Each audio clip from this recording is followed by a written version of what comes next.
ನವಮಾಸಗಳ ಕಾಲ ಗರ್ಭದೊಳಗೆ ಬೆಚ್ಚಗೆ ಮಲಗಿ ಬಚ್ಚಿಟ್ಟುಕೊಳ್ಳುವ ಭ್ರೂಣಕ್ಕೆ ತಾಯಿಯು ಜೀವವನ್ನು ಕರುಣಿಸುತ್ತಾಳೆ. ಕರುಳುಬಳ್ಳಿಯ ಮೂಲಕ ಪೋಷಕಾಂಶಗಳು ವರ್ಗಾವಣೆಯಾಗುತ್ತವೆ. ಹೆಜ್ಜೆಜ್ಜೆಗೂ ಜೋಪಾನವಾಗಿದ್ದು ಹೆರಿಗೆಯ ನೋವನ್ನು ಸಹಿಸಿ ನಾವು ಈ ಲೋಕವನ್ನು ನೋಡುವಂತೆ ಮಾಡುವವಳು ಅಮ್ಮ. ಮಗುವಿನ ಬೇಕು ಬೇಡಗಳನ್ನು ಅತ್ಯಂತ ಸೂಕ್ಷ್ಮವಾಗಿ ಹಾಗೂ ತ್ವರಿತವಾಗಿ ತಿಳಿದುಕೊಳ್ಳುವ ಜನನಿಯು ತನ್ನ ಕೊನೆಯುಸಿರಿನ ತನಕ ಕರುಳಕುಡಿಗಳ ಶ್ರೇಯಸ್ಸನ್ನು ಬಯಸಿ ಅವರ ಲಾಲನೆ ಪಾಲನೆಗಳಲ್ಲಿ ತೊಡಗಿರುತ್ತಾಳೆ.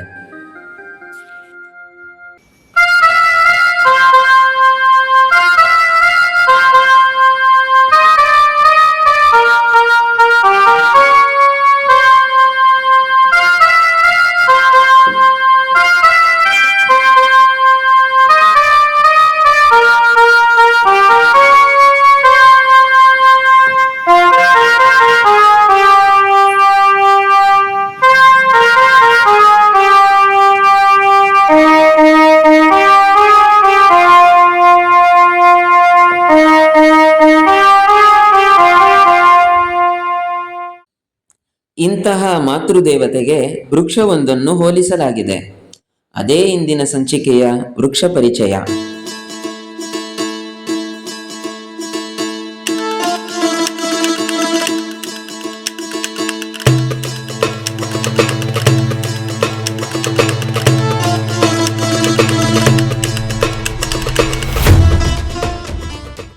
ಯಸ್ಯ ಗೃಹೇ ಮಾತಾ ನಾಸ್ತಿ ತಸ್ಯ ಮಾತಾ ಹರಿತಕಿ. ಯಾರ ಮನೆಯಲ್ಲಿ ತಾಯಿ ಇಲ್ಲವೋ ಆ ತಾಯಿಯ ಸ್ಥಾನವನ್ನು ಈ ಹರಿತಕಿ ಅಥವಾ ಅಳಲೆಕಾಯಿ ತುಂಬುತ್ತದೆ. ಇದನ್ನು ಬಳಸುವುದರಿಂದ ಜೀವನದುದ್ದಕ್ಕೂ ಬಹಳ ಪ್ರಯೋಜನಗಳನ್ನು ಪಡೆದುಕೊಳ್ಳಬಹುದು. ಅಳಲೆಕಾಯಿ ಕಫ, ವಾತ, ಪಿತ್ತಗಳ ತ್ರಿದೋಷಗಳನ್ನು ಶಮನಗೊಳಿಸುವ ಗುಣವನ್ನು ಹೊಂದಿದೆ. ಶೀತ, ಜ್ವರ, ಕೆಮ್ಮು, ಗಂಟಲು ನೋವು, ಬಾಯಿ ಹುಣ್ಣು, ಮಲಬದ್ಧತೆ, ಚರ್ಮರೋಗ, ಜಾಂಡಿಸ್, BP, ಶುಗರ್ ಇವುಗಳೆಲ್ಲದರ ಚಿಕಿತ್ಸೆಗಾಗಿ ಆಯುರ್ವೇದ ಪಂಡಿತರು ಈ ಕಾಯಿಯನ್ನು ಬಳಸುತ್ತಿದ್ದರಿಂದ ಹಿಂದಿನ ಕಾಲದಲ್ಲಿ ಅವರನ್ನು ಅಳಲೆಕಾಯಿ ಪಂಡಿತರೆಂದು ಕರೆಯುತ್ತಿದ್ದರು.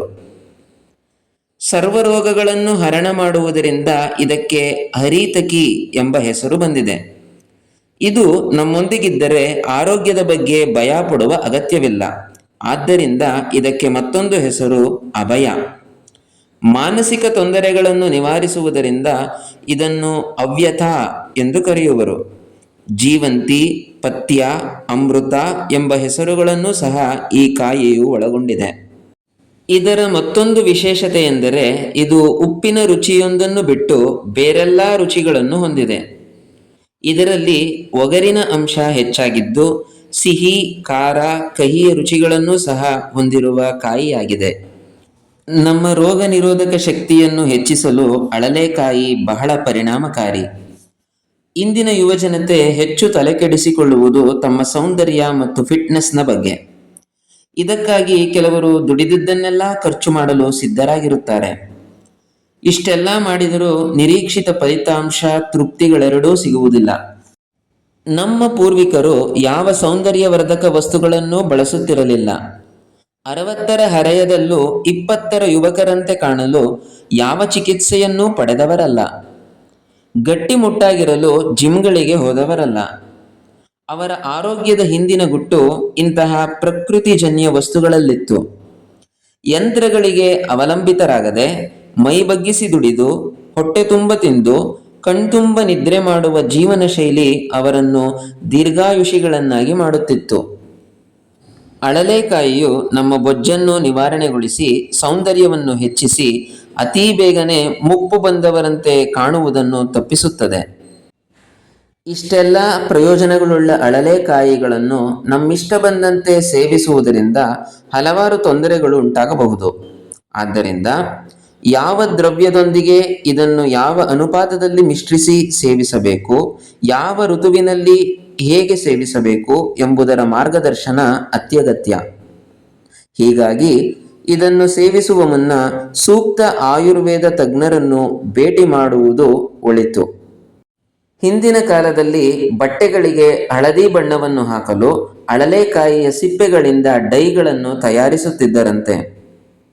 ಇವೆಲ್ಲದರ ಮಾಹಿತಿಯನ್ನು ಕಲೆ ಹಾಕಿದ ನಂತರ ಕುತೂಹಲ ಕೆರಳಿ ನಾನು ನಮ್ಮೂರಿನ ಪನಸಾರಿ ಅಂಗಡಿಗಳಲ್ಲಿ ವಿಚಾರಿಸಿ ಅಳಲೆಕಾಯಿಯನ್ನು ಮೊದಲ ಬಾರಿಗೆ ನೋಡಿದೆ. ಅಲ್ಲಿಂದ ಅದನ್ನು ಮನೆಗೆ ತಂದು ಈಗ ನೆಡಲು ಯೋಚಿಸುತ್ತಿದ್ದೇನೆ. ನೀವು ಕೂಡ ನಿಮ್ಮೂರಿನ ಪನಸಾರಿ ಅಂಗಡಿಗಳಲ್ಲಿ ಖಂಡಿತವಾಗಿಯೂ ಸಿಗುವ ಅಳಲೆಕಾಯಿಯನ್ನು ತೆಗೆದುಕೊಂಡು ಬಂದು ಒಂದೊಂದು ಸಸಿ ನೆಟ್ಟು ಪರಿಸರಕ್ಕೂ ಕೊಡುಗೆಯನ್ನು ನೀಡಿ ನಿಮ್ಮ ಆರೋಗ್ಯವನ್ನು ಸಹ ಸುಧಾರಿಸಿಕೊಳ್ಳಲು ಪ್ರಯತ್ನಿಸಬಹುದು. ಮಾನವರ ಜೀವಿತವೇ ಬೇಡುವುದೇ ಕಾಯಕವೇ.